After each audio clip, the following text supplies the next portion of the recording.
Welcome to something to talk about. This is Kettleblack Week. Kettleblack Week. I'm the pot. These are the Kettleblacks. I'm calling them. Welcome to week 3. This is the second brother, Osfried Kettleblack. Welcome. My name's Taco. I talk about Game of Thrones characters, Song of Ice and Fire characters. I do it without any editing, so I say and stuff like that, and I don't edit it out. Deal with it. And I just yell at the screen. So I do most of these improv and also all in one take, as I already said, maybe. And I have these cards. There we go. I've been covering the Kettleblacks this week, and normally I cover characters who are pretty lesser known, but this guy's this is one of the lesser known Kettleblacks for sure. Osmond was the big one. Oh man, that came out a couple of days ago.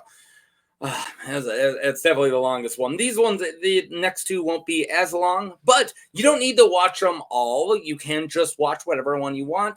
That being said, it's because I'm going to repeat a lot because I want you to be able to enjoy this if you just watch this one. So if you are watching all of them, sorry about the things I repeat. Let's get into it. The second brother sees that one. This art's great, by the way. Elisa Portuguese. I'm so bad at names, but I'm using it a lot, and I want it to be said that it's awesome. All right, second brother, and I want you guys I want to credit the artist. I try to do that around here.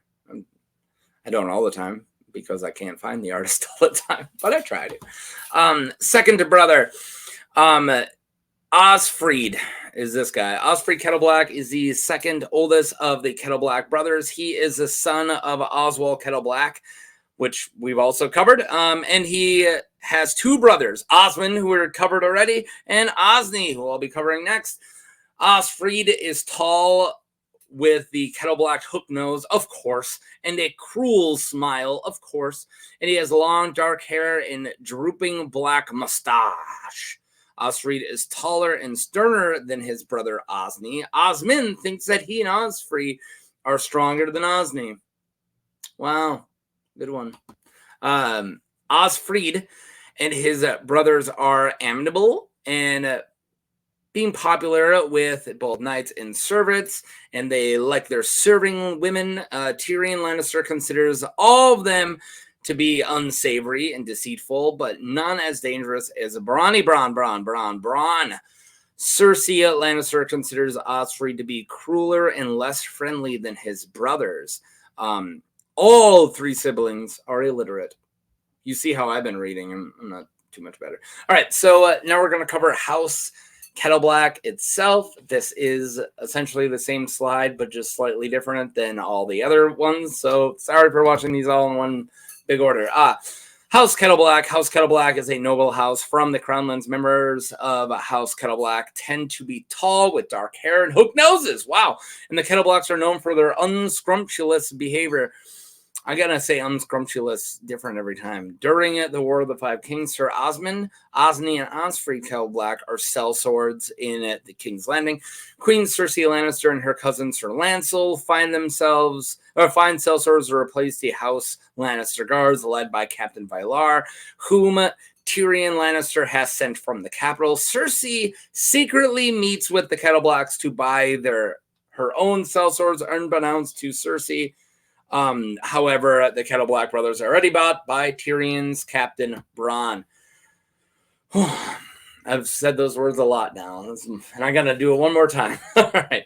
So jumping right into the Red Cloak at the Blackwater. So as I said, he is joining the Lannister guard, so he's going to have a Red Cloak at the start.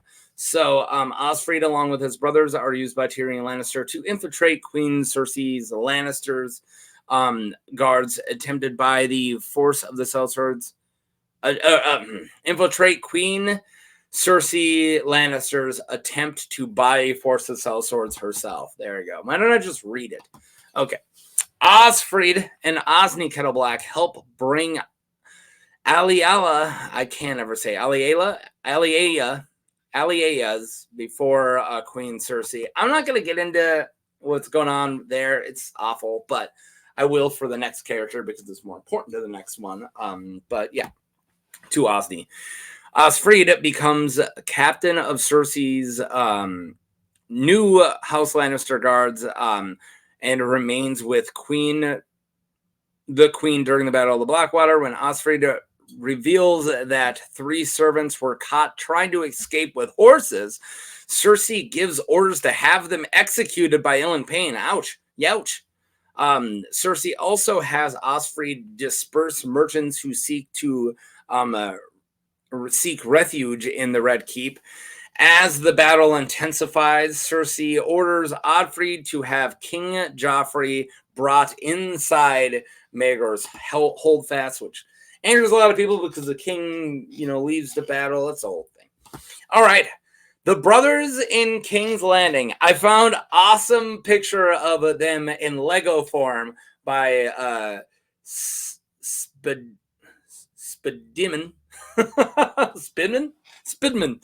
And yeah, it's great. Awesome picture. It's awesome. I think I use it in another one too. Osfried and Osney are given their knighthoods after the Battle of the Blackwater, although they took no part in actual fighting. Good job. The Kettleblacks bring Prince Tommen back from Rosby after the death of Sir Jacelyn Bywater. I covered Jacelyn Bywater. Go check it out. It's a good episode. Maybe. I don't know if you think any of these are good. Sansa Stark sees Osfried easily defeating Morris Slint during training. If he's related to Janos Slint, is it hard to beat up Morris Slint? You guys want me to cover Morris Slint? No. All right.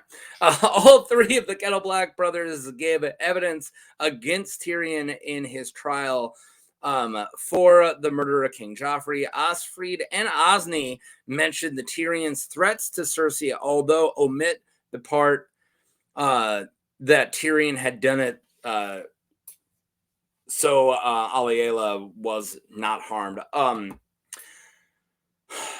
What did I just say there? Okay, so I guess I do have to cover the Aliela thing, but he is acting like he's not seeing Shay, but he's actually seeing a different sex worker, and they capture her instead of Shay, and the Kettleblacks bring Aliea up to Cersei and Tyrion, and it's actually a really important scene between Cersei and Tyrion because it's after he's had Tommen taken hostage, and he goes, anything that happens to her, I'll make sure gets done to Tommen. And that's when they're screw you, screw off, sibling rivalry becomes what it becomes. And yeah, so during the trial, Osfrey goes, yeah, and he's threatened Tommen's life, but he omits the fact that they were beating Aliela, right? So anyways, Osfried and Osney and Sir Garland Tyrell guard King Tommen when Jaime Lannister meets with the Kingsguard in the White Sword Tower. I just wanted to bring that up. It's one of the few times, so I will bring it up in the next one too. But the 2 younger brothers, along with Garland Tyrell, are watching the king, and it's something that has to happen every meeting of all the possible Kingsguards. So they go, where's the king? And they have to say they're being guarded by blah and blah and blah. And that's how they start every meeting, which I thought was really cool. So I will bring it up again during Osney's. But yeah. Anyways, it's just something. He was guarding him once. Okay. A gold cloak. After Tywin Lannister is murdered and Tyrion disappears, Sir Osfried and his brothers are ordered by Queen Cersei to dispose of the corpse of Shay. Cersei tells them that what they do with the corpse is of no concern. It's a little rough, man. It's a little rough. Sir Boris Blount and the Kettleblacks also kill 2 Golers, they're jailers, on Cersei's orders, which upsets Jaime. I covered this in the last one. Like I say, I'm going to cover a lot of things, but they're told to murder the 2 guards that were asleep when Jaime and Varys sneak Tyrion out of the cell. So that pisses Jaime off because Jaime's investigating something that he had parts of, and they can't ask those two jailers, the two witnesses that they killed. So yeah. All right. After the departure of Sir Adam Marbrand, Osfried is named by Cersei as his successor as the commander of the City Watch of King's Landing. Despite his inexperience and inability to even read, Osfried rides a golden stallion when Cersei visits the High Sparrow at the Great Sept of Baelor. Moving on up, he's the captain of the Gold Cloaks. He went from no one to the captain of the Red Cloaks to Gold Cloaks. So look at where these secret knives, if you watch part 1, are. We got one of them. The oldest one's a white cloak. This dude's in charge of the Gold Cloaks. Crazy. Oh, I hit the wrong button. Here we go. And final slide. Versus the Sparrow. Osney falsely confesses to the High Sparrow that he has slept with Marjorie. That's his younger brother saying this. And Cersei has Osfried, this one, observe the nobles leave the throne room when the news becomes public. Cersei has Osney and his Gold Cloaks arrest them and the other man. I think I should say Osfried, but whatever. After Cersei's own arrest by the Faith of the Seven, Osfried is removed as commander by the Small Council so that he cannot use the Gold Cloaks to come to Cersei and his brother Osney's aid. He is replaced by Humphrey Waters. Good old Humphrey Waters.